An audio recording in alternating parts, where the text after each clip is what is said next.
Pertama kenalan dulu sama kepala sekolahnya. Waktu dulu almarhum Bapak Kamal Syarif. Terus setelah itu kenalan sama teman-teman, sama guru-guru semua. Awalnya ditungguin pas awal-awal, nggak antar jemput kayak sekarang gitu kan. Dulu sempat ditungguin sama mama atau sama bapak bergiliran aja. Nah setelah beberapa bulan kemudian ya lihat teman-teman gitu, oh pada sendiri nggak ada orang tuanya, pengen gitu ditinggalin aja, udahlah gitu, antar jemput biasa. Ya udahlah dari situ antar jemput. Nah ketika usia 9 tahun baru di asrama, mulai merintis di asrama. Pertama mungkin 1 malam dulu, terus habis itu 3 malam, dan kesini 1 minggu, 1 bulan, dan akhirnya full di asrama. Awalnya sih nggak betah ya, karena belum terbiasa, mungkin jauh dari orang tua. Terus kesini ya mencoba beradaptasi sama teman-teman, ya akhirnya bisa lah gitu. Aktivitas sendiri, apa-apa sendiri, nyuci dan lain sebagainya. Itu paling diajarin sama teteh-teteh yang ada di sini. Dulu kan saya itu pemalas orangnya. Kalau kata Teh Siti Solihat itu jangan pemalas. Katanya apa sih? Nanti kalau kamu malas, apa yang bakal kamu capai? Apa yang akan terjadi kepada kamu nanti di masa depan gitu kan? Nah di situ saya termotivasi untuk lebih rajin lagi. Kalau untuk dari Teh Siti Solihat, kalau dari almarhumah Fitri Rahmawati, dia itu mengajarkan saya berjilbab seperti ini. Dulu kan saya terbuka banget aurat gitu. Beliau ajarkan, saya katakan beliau ya, karena saya anggap dia itu guru saya. Ngajarin nutup aurat sampai kemana, batasnya dari mana sampai mana, terus sholat yang lebih baik kayak gimana gitu.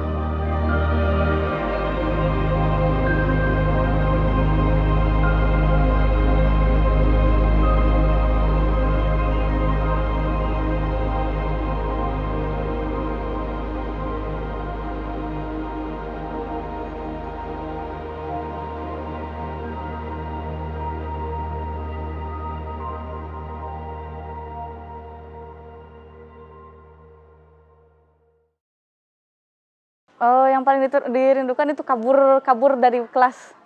Waktu lagi jam pelajaran, lagi ada gurunya lagi ada acara, terus kita kabur ke warung atau ke jalan-jalan kemana, pokoknya kabur aja. Kadang ke warung jajan sampai akhirnya guru itu ada yang jemput, ayo masuk kelas, kita astagfirullah. Gitu. Dulu juga waktu saya masih kecil, inget banget saya jatuh dari entah dari meja atau apalah gitu, waktu lagi bercanda sama teman-teman sekelas. Terus pipi saya itu ngebentur ujung kursi, itu kan berdarah langsung. Saya nangis di situ, guru-guru pada turun tangan semua, dibawa ke sana ke ruangan belakang ini.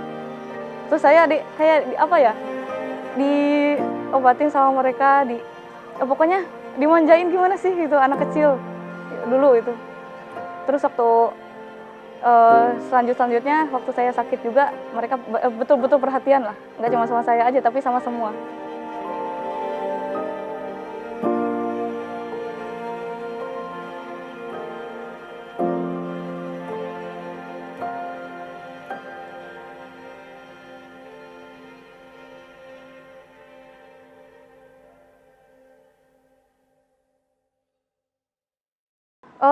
Tertarik menulis itu dari kelas 7 sih, dari kelas 7 SMP. Nah, dulu kan sempat nulis itu berantakan, kayak bahasa ininya cakar ayam lah. Nah, umur 12 udah mulai diperbaiki sama teman sekelas juga, sekarang udah meninggal, namanya Fitri Rahmawati. Katanya nulisnya yang bener dong gitu. Nulisnya yang bener. Nah, akhirnya setelah itu mulai diperbaiki, dan umur 13 tahun pas waktu masuk SMP mulai baik-baik tulisannya. Dan bulan Agustus itu ada lomba di sini, lomba nulis cerpen, ya saya tertarik kan langsung. Di situ saya ikut, saya nulis cerpen. Saya lupa intinya tentang anak-anak sekolah seperti itulah. Yang di situ kan guru-guru pada baca nih cerpen saya, oh ini juara 1 katanya, udah langsung ditetapkan juara 1. Akhirnya saya ikut lomba, dan situ udah menekuni bidang menulis.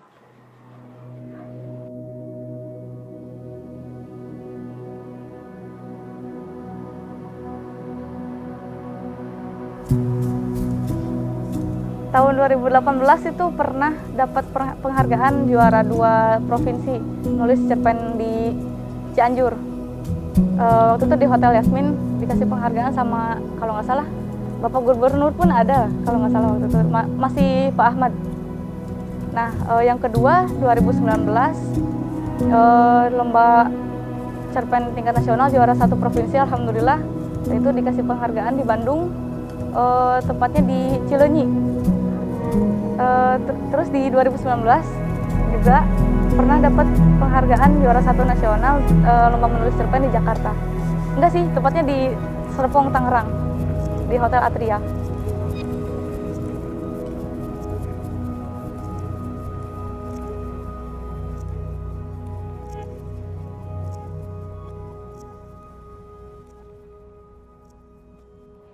Kalau dibilang sulit sih sulit ya.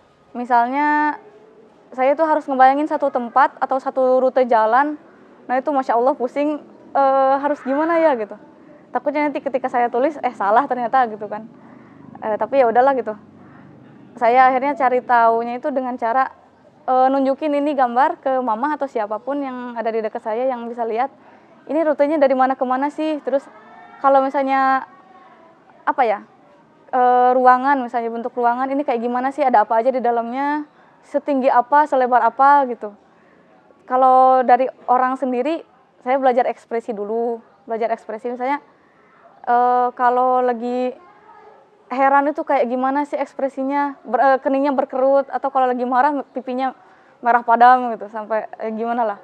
Nah, kalau dari orang-orangnya, deskripsi orang seperti itu.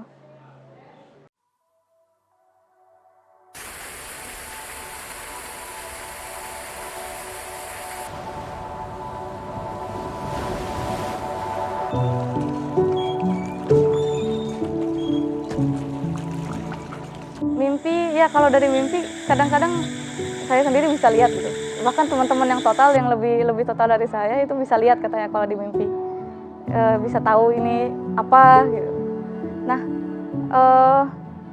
entahlah ya kalau di mimpi, tapi kadang-kadang kalau wajah orang kelihatannya kayak ada perisainya gitu, ada penghalang. Kalau di IG mungkin filter ya.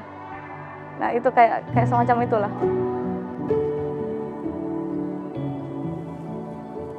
Yang paling berjasa tentunya yang pertama orang tua sih ya. Yang pertama orang tua, yang kedua Bu Tanti, kepala sekolah di sini.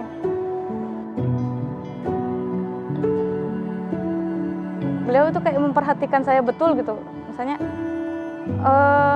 kalau saya punya bakat di sini, langsung beliau itu turun tangan, ini Nurul suka ini ya gitu. Nanti ibu cariin guru yang profesional buat melatih kamu, dan akhirnya itu beliau betul-betul carikan guru untuk membuat saya itu bisa belajar cerpen. Dan begitulah beliau selalu bantu, dan bahkan sampai sekarang saya kuliah itu atas jasa beliau. Cari beasiswa, bisa masuk ke kampus pun atas bujuk rayuan beliau kepada para dosen.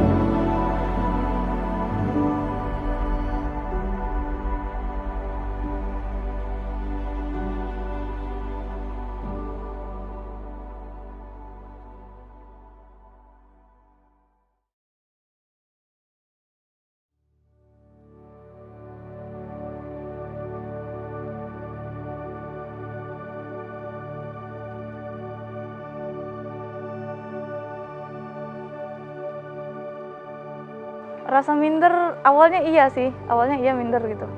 Cuman kata mama, ayo katanya belajar, jangan sampai malu bertanya susah di jalan gitu ya.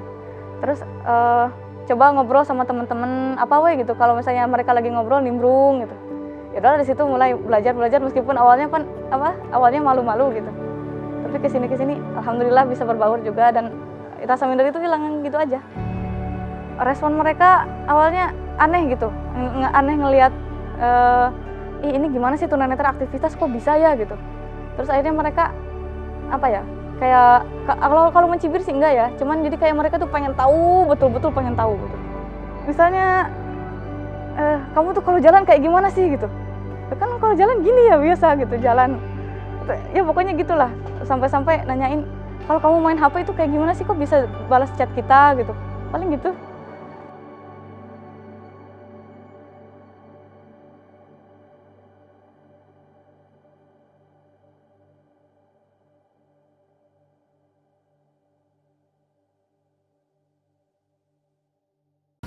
Kalau misalnya seandainya kesempatan 1 menit itu bisa melihat siapa atau apa yang ingin dilihat.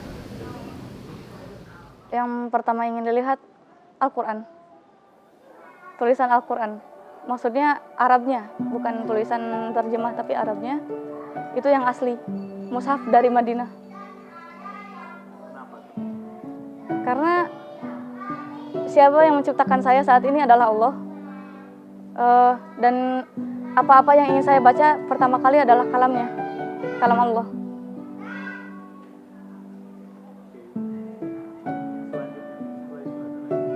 Wajah orang tua. Wajah orang tua pengen saya lihat seperti apa mereka, dan apa ya, karena mereka yang mendidik saya dari kecil sampai sekarang, jadi saya ingin tahu siapa wajah yang mendidik saya itu.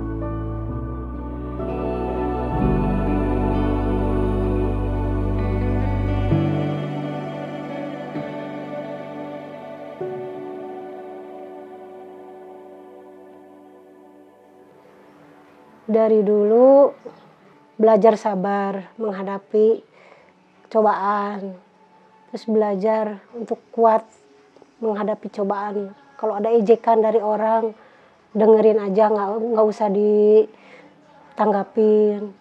Saya suka tuntun sholat, belajar ngaji. Mungkin sosialisasi sama masyarakat juga saya suka ajarin. Cuman mungkin anaknya agak gimana ya, kalau di lingkungan ini mungkin banyak orang yang kalau ke warung aja, saya suruh ke warung nggak mau mama, suka banyak orang katanya, takut nabrak, takut kesandung. Dari dulu saya suka ngajarin sama bapaknya, coba sosialisasi, belajar komunikasi sama masyarakat di sini. Terus sama bapaknya suka ngajarin. Mungkin kalau di rumah, pekerjaan rumah, saya suka ajarin sedikit-sedikit. Ya, itu belajar sabar intinya. A'udzu billahi minasyaitonir rajim. Bismillahirrahmanirrahim. Alhamdulillahilladzi anzala 'ala 'abdihil kitaba wa lam yaj'al lahu 'iwaja. Qayyiman liyunzira ba'san shadidan min ladunhu wa yubashshiral mu'minina alladzina ya'maluna as-salihati anna lahum ajran hasana. Shadaqallahul azim. Ya mungkin keadaan dari matanya ya suka ngeledek. Itu matanya kenapa? Itu matanya gitu. Kadang sebagai seorang ibu saya suka sedih. Gimana ya? Ini mungkin cobaan buat saya mempunyai anak punya kekurangan. Tapi saya selalu kata bapaknya, sabar katanya. Itu yang selalu diingatkan sama suami saya, belajar sabar. Mungkin ini nasib anak kita, ada kekurangan. Mungkin dari kekurangan itu anak kita mempunyai kelebihan.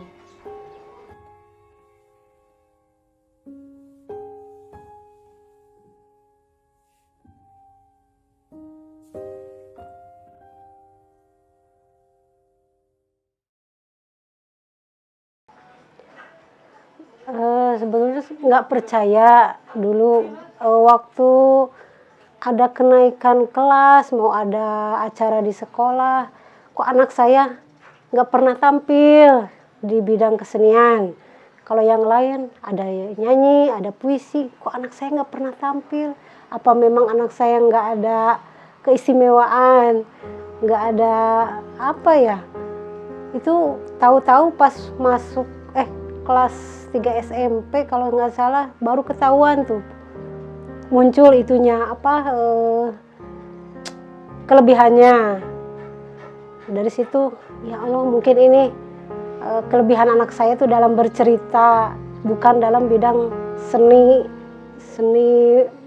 nyanyi gitu, Tadinya nggak percaya sama bapaknya, kok anak saya nggak nyangka nih kelebihannya dalam bercerita katanya. Pas waktu ikutan acara di Bandung tuh lomba, ini juara 2 pertama, alhamdulillah. Terus bawa lagi juara 3, alhamdulillah, bersyukur, oh ini kelebihan anak saya. Apalagi tuh waktu lomba ke Jakarta, itu harap-harap cemas tuh sama bapaknya nungguin berita dari sana. Pas waktu diumumin, ya Allah, saya sama bapaknya sujud syukur, alhamdulillah, anak saya nggak nyangka bisa jadi juara.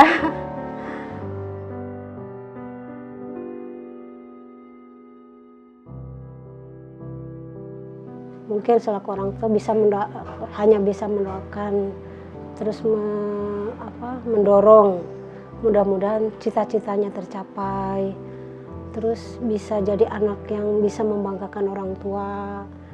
Mungkin dari kekurangannya bisa menjadi kelebihan. Sebagai orang tua hanya bisa mendoakan yang terbaik aja.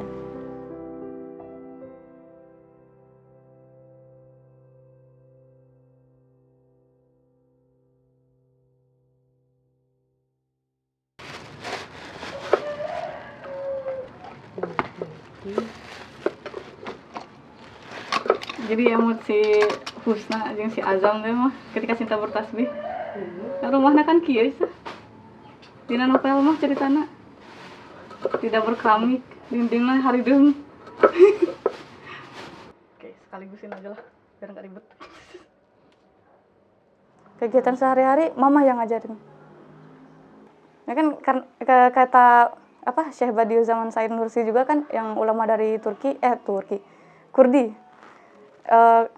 Ilmu yang pertama kali yang ku dapatkan adalah ilmu yang ku kecup langsung dari ibuku. Itu betul-betul Nurul ngerasain kayak gitu. Sayang apa sama ibu? Banget. Bisa dijelaskan nggak sayangnya Apa ya? gimana? Intinya di antara yang lain-lain itu setelah Allah dan Rasul itu mama gitu. Peringkatnya berarti teratas dong kalau gitu kan. Kalau papa? Papa setelah mama. Setelah mama.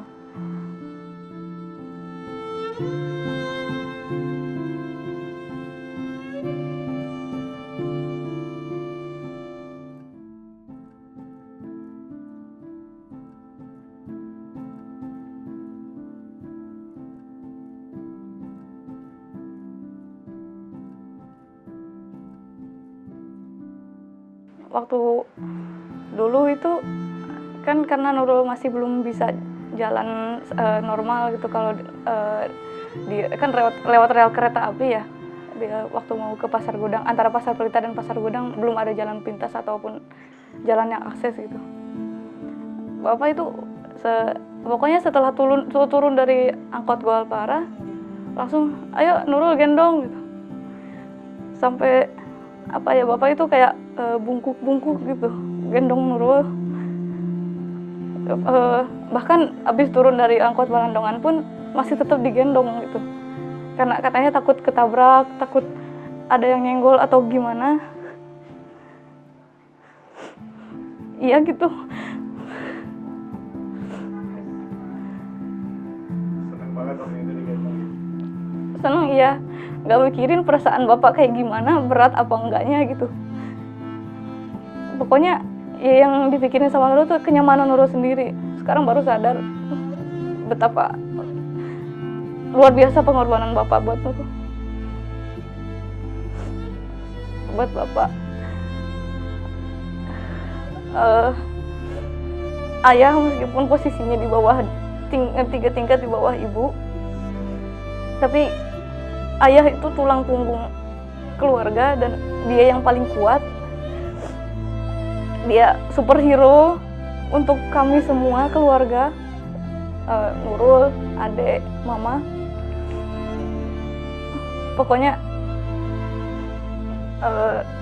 aku sayang ayah.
sejauh ini sih nggak pernah minta untuk bisa lihat sama Allah.